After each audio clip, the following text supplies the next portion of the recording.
Hi, I'm Cherie Dimaline. I'm the author of numerous books, including Venko and Funeral Songs for Dying Girls. My favorite part of being a Shields Prize juror so far has been, well, I guess the obvious answer is the books.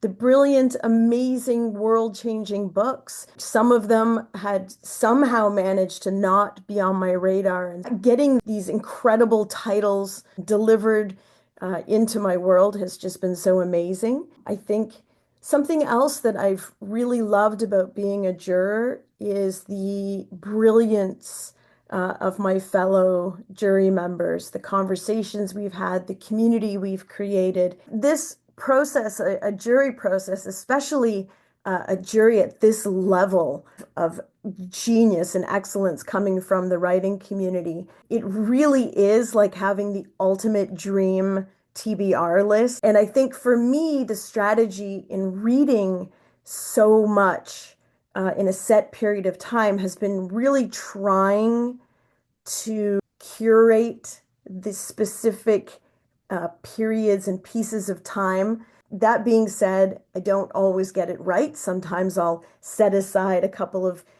days or specific hours in a day for one story, and that story just blows my soul wide open, and I need like a week to really think about it. I'm Carmen Maria Machado. I'm the author of In the Dream House, Her Body and Other Parties, and The Low Woods. My favorite part of being a Shields Prize juror so far is getting to sort of see the scope of work that has come out in the last year. Obviously, I'm encountering authors that I know and love, and also getting to encounter people who are new to me. And that's a really beautiful gift. Do you have any tips? Like, do you have any strategies you can Oh, share? And then, do you have any special tools or like post-its or highlighters or things that you use while you're reading? so you have to be methodical about how you're reading books like this. I like to have a list so that I can make notes for myself if a book feels like it could be a contender or maybe or not, and I can just record it. The books are all in a pile. And this is my tool. I love a pen. I love to underline things. This is probably the tool that I use the most with my reading. My books are very annotated, and if I'm having a thought or just a sentence speaks to me, I always underline it. So, I have to ask, is it always like a black pen, like no highlighters, no colors, or is it whatever pen you have yeah, nearby? like research, but I also find that highlighter can like really warp the pages. I just prefer pen. I think the pen just, and it's easy for me to like when I'm scanning through a book, it's easy for me to like see where I've marked something in pen. So it's just sort of always been the tool. So occasionally I'll use a highlighter, occasionally I'll use a post-it. But actually I'm like a natural speed reader. I sort of read in images. It's sort of hard to explain, but I've always done that my whole life. And so for me, if I have a pen and I can think of something that I read that I want to return to, I can literally visualize where it is on the page and which side of the page it's on. So I'm reading from this is why I prefer to read from hard copies because I feel like the object is very visual. Hi, I'm Deesha Philyaw, the author of The Secret Lives of Church Ladies and the forthcoming novel, The True Confessions of First Lady Freeman. My favorite part of being a Shields Prize juror so far has been being introduced to fantastic authors and their works that I might not have read otherwise. I'd say about at least 90% of the submissions have been new to me. Unlike my personal TBR list, reading for a prize can sometimes feel more like homework, honestly. It requires more attention and patience and a willingness to think deeply about an author's intentions, which might not be evident right away. I'm actually pretty casual in my reading process. I don't use highlighters or anything like that, but I do have my handy dandy decomposition notebook nearby as I read. And in it, I jot down thoughts and quotes and page numbers that I might want to revisit, things like that. My name's Ivan Coyote, and I am the author of Care of and Tomboy Survival Guide, Rebent Sinner, and 10 other titles, and I am a juror for the Carol Schultz Prize for Fiction.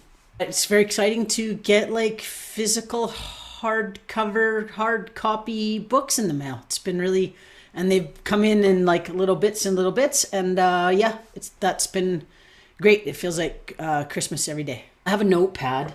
I do have all these highlighters, but so my grandmother was a bookbinder, and I spent a lot of time as a kid hanging out at the Whitehorse Public Library while she was working in the back room. That was back when they fixed old books with the wax string and the glue and stuff.